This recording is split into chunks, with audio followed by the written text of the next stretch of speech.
Saúdo a igreja com a paz do Senhor, amém? É motivo de alegria estar aqui. Mais uma quarta-feira, cultuando a Deus. Graças a Deus pela chuva que está caindo lá fora. Também estava muito quente, então a chuva deu uma refrescada, né? Então, glória a Deus por tudo. Quantos estão felizes de estar aqui nessa noite? Amém? Glória a Deus por isso. Também estou muito feliz de estar aqui, cultuando a Deus com os irmãos. E hoje eu gostaria de narrar uma história que se encontra em 2 Reis 4, do versículo 8 até o 37. Os irmãos que quiserem deixar a Bíblia aberta para ir acompanhando, a gente vai falando dos versículos ao decorrer do caminho. Essa história trata de Eliseu e a mulher de Sunem, a sunamita. Muitos já devem ter ouvido essa história, mas o Espírito Santo de Deus nessa manhã me levou nessa passagem novamente. Então eu creio que tem algo novo para tratar com você nesta noite, amém? Essa história começa com Eliseu. Ele ia até a cidade de Sunem, que fica na Galileia. Chegando lá, ele foi convidado por uma mulher para poder comer na sua casa. Aquela mulher viu que ele era um profeta, Eliseu era bem conhecido como um profeta de Deus, e aquela mulher quis honrar a vida dele, o chamando para comer na sua casa. E Eliseu foi e comeu, acredito que deve ter sido uma janta, um almoço agradável para eles, porque a Bíblia diz que sempre que Eliseu ia a Sunem, ele pousava na casa dessa mulher para poder almoçar ou jantar com ela novamente. A Bíblia relata que essa mulher era uma mulher de muitas posses, era uma mulher rica. E em uma das conversas com seu marido, ela disse: por que nós não construímos um quarto na parte de cima da casa para o profeta? Eu sinto que ele é um homem de Deus.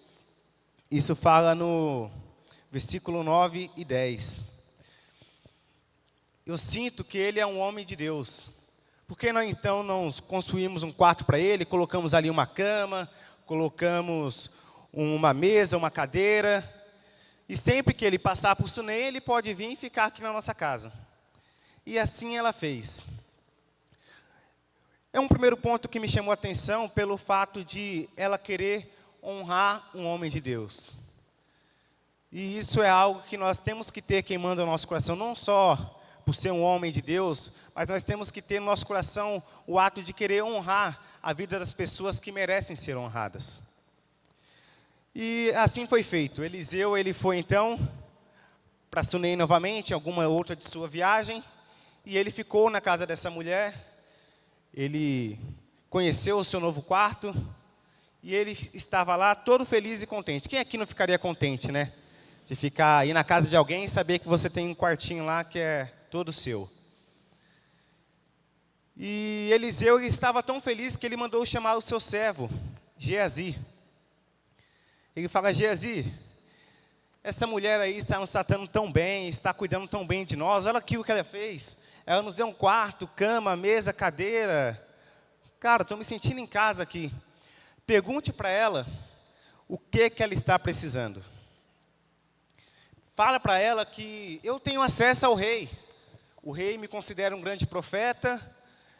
Isso está nas minhas palavras, tá, irmãos? Não está escrito assim na Bíblia, não. Se na sua Bíblia tiver assim, tem alguma coisa errada com a sua Bíblia, tá? O rei me considera um grande profeta. Então, se ela precisar, eu posso falar com o rei a respeito dela, da família dela, alguma necessidade, alguma coisa que ela esteja passando.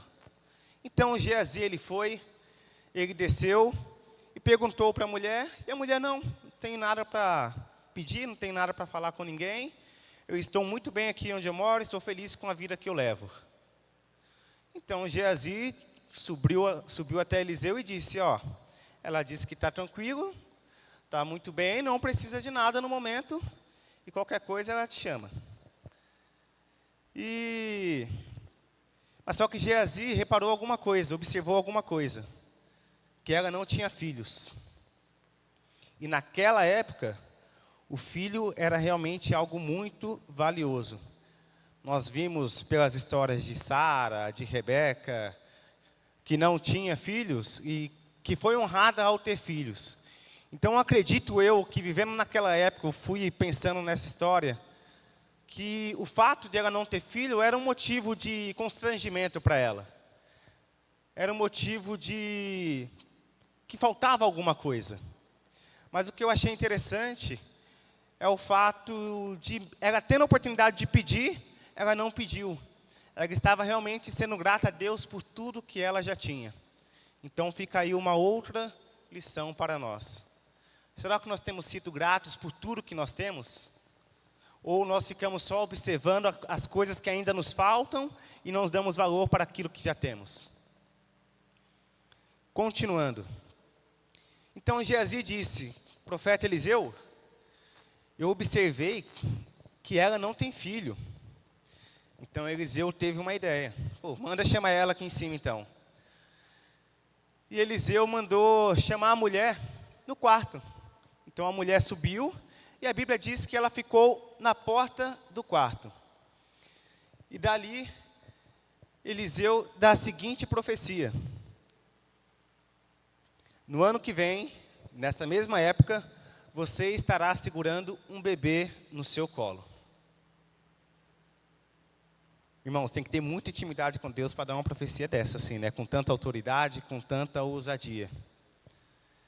E aquela mulher, ela foi e ela colocou, não Eliseu contra a parede, mas ela indagou a Eliseu, como dizendo assim, você não me ilude. É sério isso que você está falando? E Eliseu fala, é sério. No ano que vem, nessa mesma época, você estará com um bebê no seu colo. E a mulher ficou muito feliz, eu tenho certeza que ela ficou feliz, que o marido dela ficou feliz, aquela casa ficou feliz. E como Eliseu é um homem de Deus, assim aconteceu. Passaram-se um ano, a mulher estava lá com seu bebê no colo. E passaram-se anos e anos, num tempo de colheita, a Bíblia relata, que o seu marido, ele estava, acredito eu, que na sua fazenda, colhendo lá no campo as coisas que ele havia plantado. E como toda boa criança, gosta de ficar com o pai.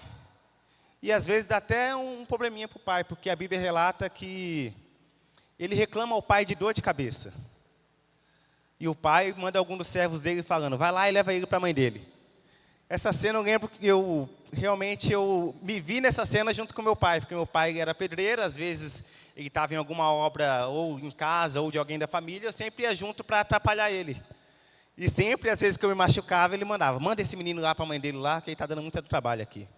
Então eu imaginei meio que fosse essa cena. Mas infelizmente, irmãos, infelizmente, a Bíblia relata que essa criança veio a falecer. Aquela dor de cabeça acabou evoluindo e infelizmente essa criança veio a falecer. Olha só que situação. Uma mulher que não tinha filhos, estava feliz com a vida que tinha. Ela honra a vida de um profeta, constrói um quarto para ele. O profeta começa a usufruir desse quarto quando ele vai visitá-la. Ele profetiza sobre ela um filho. Esse filho nasce, cresce um pouquinho e morre. O que nós faríamos numa situação dessa? Eu andei pesquisando a respeito da morte daquele povo. A morte era tratada como realmente algo muito pesado, ao ponto de se durar por dias um luto, um enterro. Então ficavam velando o corpo ali vários dias.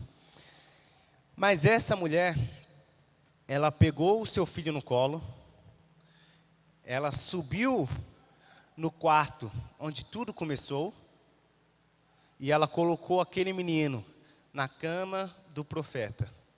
Ela fechou a porta e disse ao marido dela, peça a um dos empregados preparar uma carroça, um cavalo, porque hoje eu vou falar com o profeta Eliseu.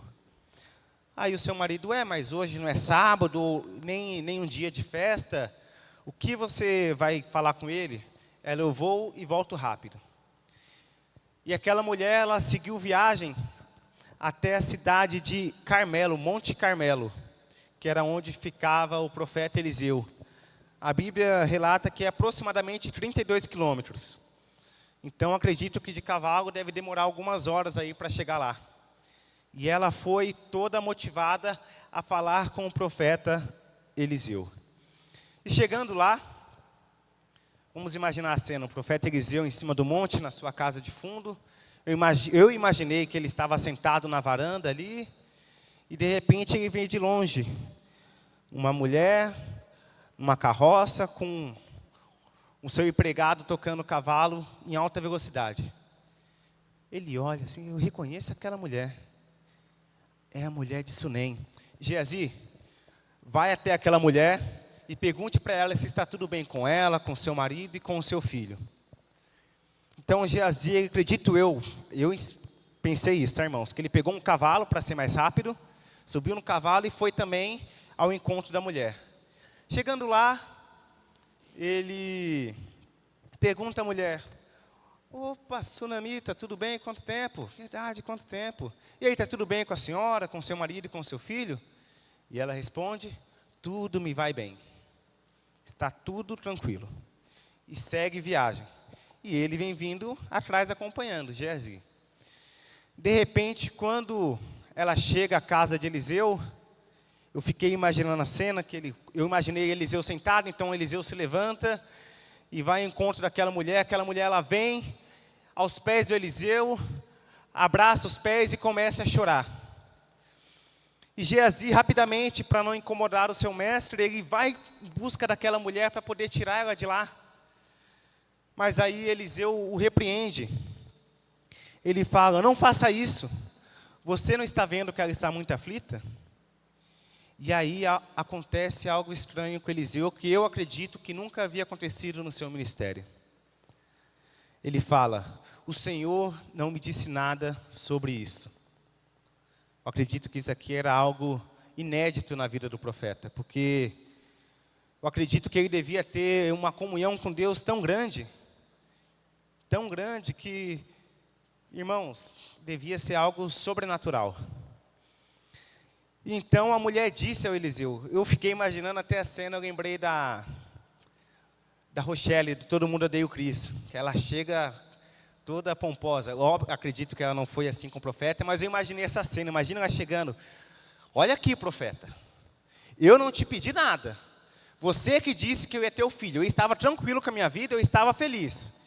Você disse que eu ia ter o filho, eu tive, eu fiquei muito mais feliz ainda, e eu peguei um amor tão grande por esse filho, mas infelizmente ele veio a óbito. Então eu quero que você faça alguma coisa. E o profeta Eliseu, então, como ele não sabia de nada que estava acontecendo, como Deus não havia falado nada para ele, ele ficou desesperado. Então, no momento de desespero, ele fala: Geazi, pega um cajado e vai até a casa da mulher. Não pare para falar com ninguém, não cumprimente ninguém. Se alguém te cumprimentar, você segue reto e não pare até chegar lá. Chegando lá, você pega o cajado, toca no rosto do menino, que está tudo tranquilo. Olha a autoridade do homem, né?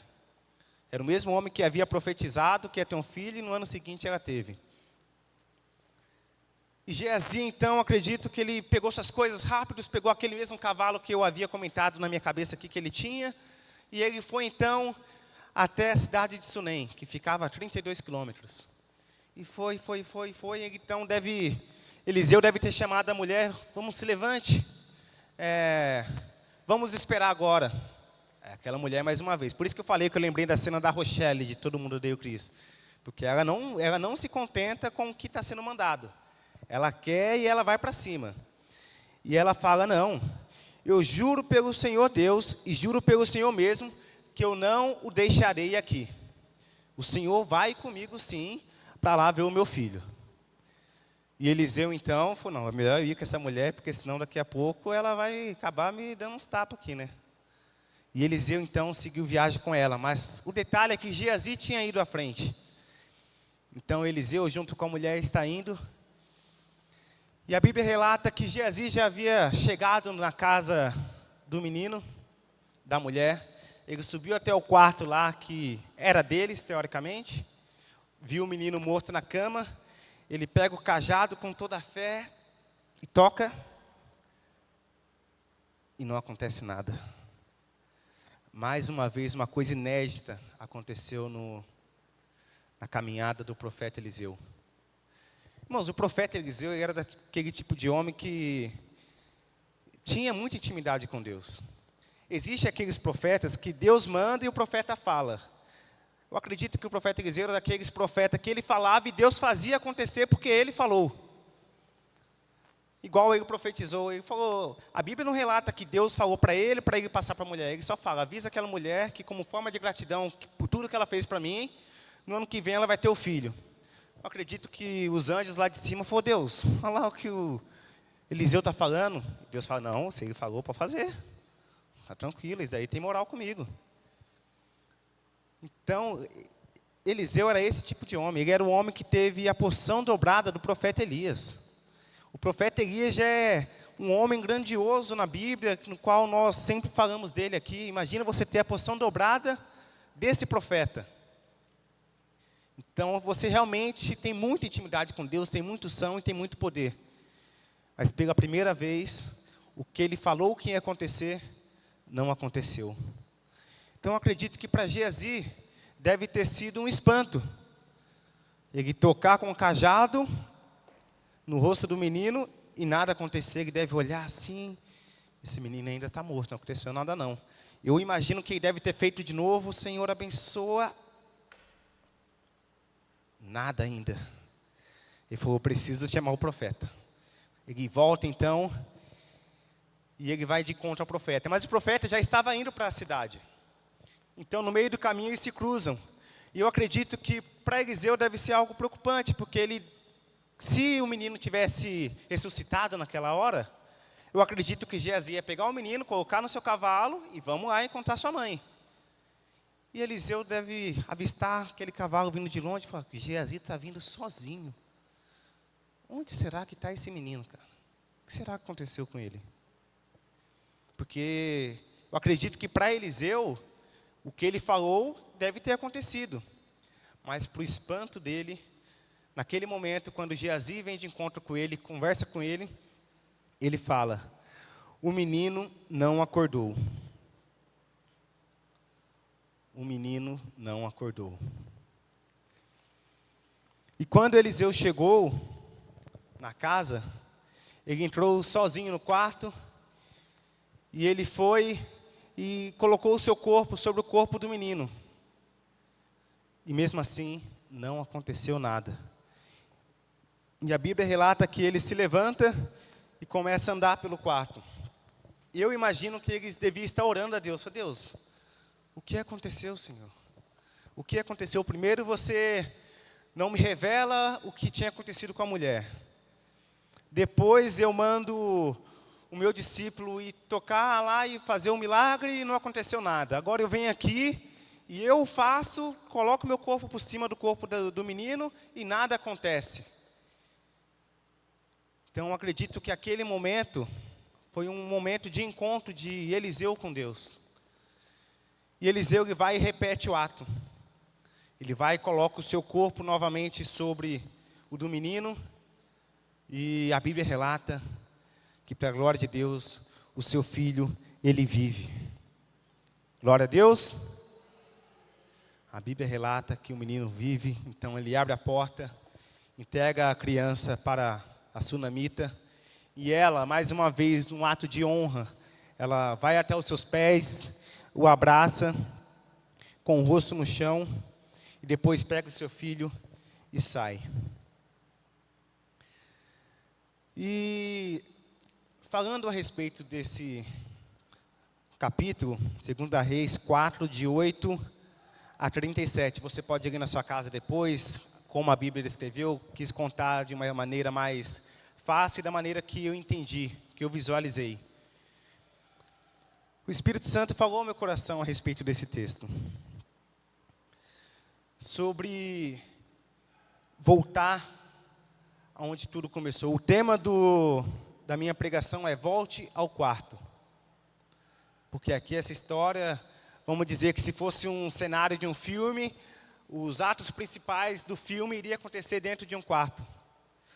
Foi onde o quarto foi feito para honrar a vida do profeta, foi onde o profeta profetizou e aconteceu, foi onde a mãe colocou o menino morto e foi onde o menino ressuscitou.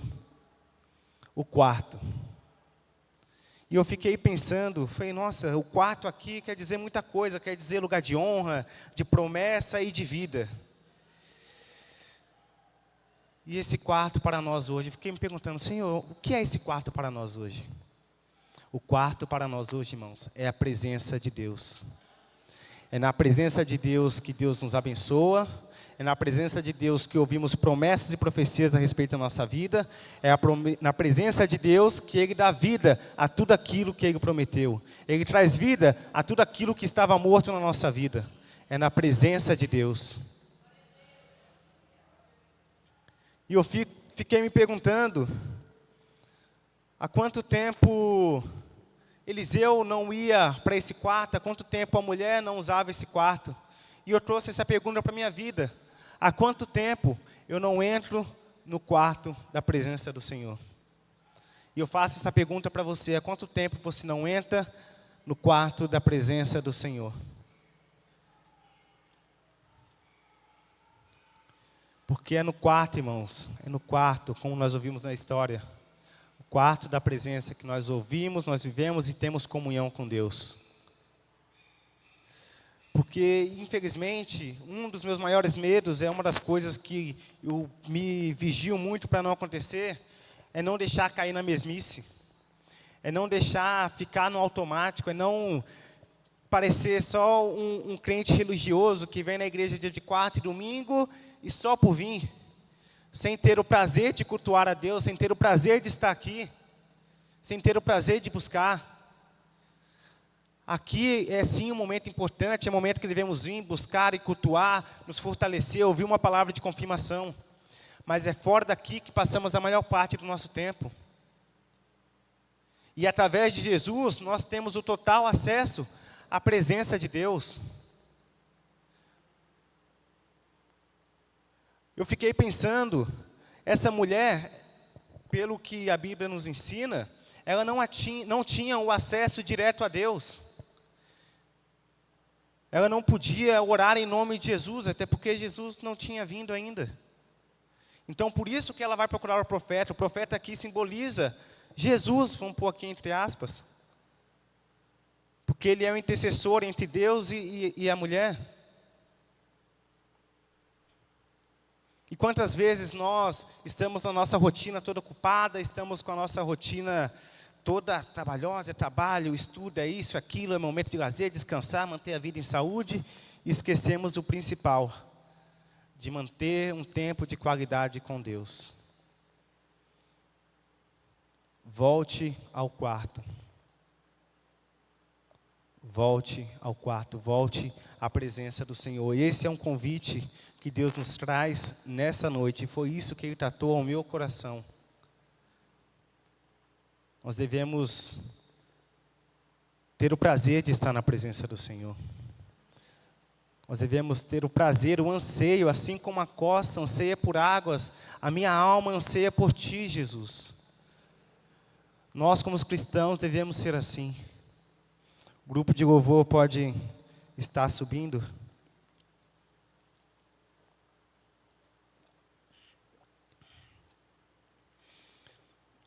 Outra coisa que me chamou a atenção, que eu fiquei pensando, é que, irmãos, é necessário crer, mesmo quando tudo está contra nós, mesmo quando as situações estão diversas, é necessário crer, assim como aquela mulher creu. É necessário crer. O Nicolas está aqui, a vida do Nicolas é um milagre, temos ouvido os testemunhos constantemente a respeito da melhora dele, e hoje está 100%, glória a Deus por isso. Mas porque tivemos um jovem que creu, tivemos uma família que creu, tivemos uma igreja que orou e creu. Os médicos disseram que não era para ele estar da forma que ele está hoje, ainda mais com vida. Mas diante da dificuldade, diante da adversidade, eles creram, nós cremos, e o milagre aconteceu. É isso que acontece quando se busca na presença, quando se volta à presença para buscar a presença de Deus. Ele nos recompensa. E o terceiro e último ponto que eu tinha notado é que se posicionar, ser persistente e crer no que Deus faz total diferença. Essa mulher, ela se posicionou, irmãos. Ela pegou o seu filho morto. E você que é mãe, você que é pai, imagina você pegar um filho morto no colo, colocar na cama e não ter tempo nem para chorar por ele, porque você crê no Deus que você serve. Você crê tão grande no Deus que você serve, de uma forma tão maravilhosa, que você falou: eu sei que se o profeta vir aqui, esse menino vai ressuscitar. Não vou nem perder meu tempo chorando. Eu vou lá atrás do profeta, porque aquele que prometeu é fiel para cumprir. Eu creio nas promessas do meu Deus. Será que nós temos posicionado? Será que nós temos sido persistentes? Ela foi persistente. O profeta mandou o seu servo ir. E ela falou: não, você vai comigo. Eu não saio daqui sem você. Eu juro pelo meu Deus que você vai comigo. Então ela foi persistente naquilo que ela queria. Ela queria uma bênção, ela correu, foi atrás, buscou, foi persistente. E para a glória de Deus, ela conseguiu. Será que nós temos sido persistentes? Ou na primeira dificuldade, na primeira luta que nós temos, nós já desistimos?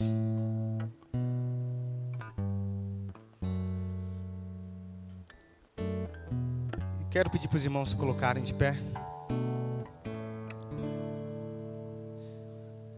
Feche os seus olhos. Eu tenho 2 perguntas para te fazer. Enquanto o louvor estiver louvando, você pensa a respeito dessas perguntas. Mas que você realmente, irmãos, queira estar aqui nesse exato momento, nesta noite, nesse momento, queira realmente buscar a presença de Deus. Esquece a chuva, esquece que não veio, esquece o dia de amanhã, esquece os seus problemas, esquece as suas dificuldades. Nesses minutos que nós vamos estar aqui agora, que o louvor vai estar cantando e ajudando você a se conectar com Deus. Esteja diante da presença de Deus, entregue o seu melhor louvor, a sua melhor adoração. A pergunta que Deus tratou ao meu coração é: quanto tempo faz que não vivemos o novo de Deus? Nós não temos um encontro ou uma experiência com Deus, pelo fato de ter deixado, coloca aqui entre aspas, o nosso quarto fechado, trancado. Quanto tempo faz que não vivemos o novo de Deus? E a segunda pergunta: estamos passando por situações difíceis? Se não, glória a Deus, glorifique a Deus. Mas se sim, nós cremos que Deus tem poder de livrar e mudar a nossa história? Esteja refletindo enquanto o louvor vai estar cantando. Aleluias, glória a Deus.